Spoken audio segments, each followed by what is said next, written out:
Okay, I've got a plan. I've got proposals. They're raw. They're not all that worked out. And I think that they could become a lot better with your opinions. So please watch this video and comment and share what you think. What have I missed? What else could be done? This is in regards to the community violence in Gilbert and Queen Creek. So I was up in the middle of the night thinking about the Gilbert Police Department's statement that they made yesterday, thinking about how there's a town council meeting tonight that many people are going to, that I plan to go to, thinking about the subcommittee that has been proposed by 3 members of the Gilbert Town Council. And I had somebody talk to me yesterday about how they think that it's really a political move, and all that is 3 people in a closed room, and that's not going to help get it done. And I was thinking and replaying in my mind over and over and over again all of the videos, the dozens and dozens of videos and pictures that I saw of teens, local teens, posting brutalizing acts of violence online, little kids with guns, girls who had had their teeth knocked out. So many videos of drugs and vapes and guns and criminal activity by our teens. And I was thinking about what can be done. Yes, we're waiting for an arrest, but we need so much more than an arrest. You guys are doing what you're doing at the police department. I trust that you are moving as quickly as you can and that you are feeling this public pressure, but what else can be done? There is so much that can be done. And I have talked to many parents who have said that they went to the police for help and they went to the school for help and they did not get help. So much of this I think needs to involve the school. But I think what we need is really a plan as a community. It can't be just a Gilbert PD plan. It can't be just a town council plan. It's got to be a plan that involves schools. I think we have real problems within the schools. So let's call it what it is. Why do I say real problems in the schools? Some of the videos I saw were violence in schools, from one person punching another person in a school. I have talked to countless parents who have said that there is drugs at school. There are children overdosing and dying in bathrooms. There is a child who overdosed of alcohol and ended up in the ER. These are not isolated incidents. It's a pattern. So we have a real problem at schools. So here are some of my proposals. Schools need to have a zero tolerance policy for things like vapes, drugs, alcohol, or violence on campus. Schools also need to impose school discipline when students post online or are seen online committing crimes outside of school. Schools have the authority and the ability to do that. They should start doing it.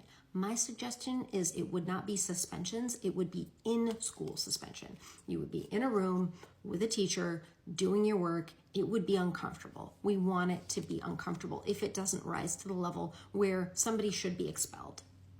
Schools must feel safe, and they do not right now. I have a friend whose 17-year-old had been asking her to buy him a gun. She thought he was crazy. She thought he was over the line. And then all of this comes out. Our students do not feel safe at school. It's not okay. I think Gilbert Police Department should probably put together some sort of a presentation and go and hold all school assemblies, if they even do that anymore, at all of the local charters, at all of the local high schools, and explain the standards and that the laws will be enforced. What laws am I talking about?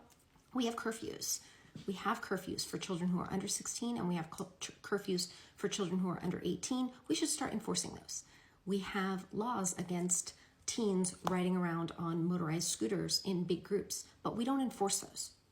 There are laws against minors being in possession of vape pens, but we don't enforce those. There are laws that children shouldn't have access to guns. We're not enforcing those. And teens who post online should have consequences because other children are terrorized and or emboldened by what is being posted online. Parents and schools can take action, even if the police department has different standards before they can take action. Have schools been providing mental health resources, grief counselors for people at school, for children at school? Did that happen after Preston's death and murder? If it didn't, it should have, and it should now. There's no way kids feel safe today at school because there are violent criminals who haven't been arrested. And even once we do those arrests, it's not like that will be the end of it. More student mental health resources at school. We also need to make sure that people who report bullying, harassment, or crimes don't fear retaliation. That's another theme that I have been hearing over the last several weeks. It's a big problem, so schools need to make it clear that retaliation will be taken very, very seriously. Schools should have very clear policies about how they're handling bullying, violence, drugs, online videos, and that should be communicated to parents and to students. Everybody needs a reset. I am a mom. I have 4 kids. I have a business that I run, multiple businesses, and I'm a lawyer. And I know that we all go through times when things get out of control. The house gets out of control or the company gets out of control. And what's required to get back under control is structure and accountability and consequences that are not overreactions but are appropriate.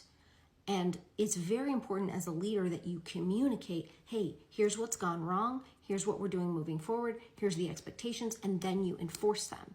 And that hasn't happened. So that needs to happen because it doesn't fix what's happened in the past, but it sets us on the right path moving forward. Right now, there's been a lack of leadership on how we're going to get our culture of youth violence and danger at schools cleaned up.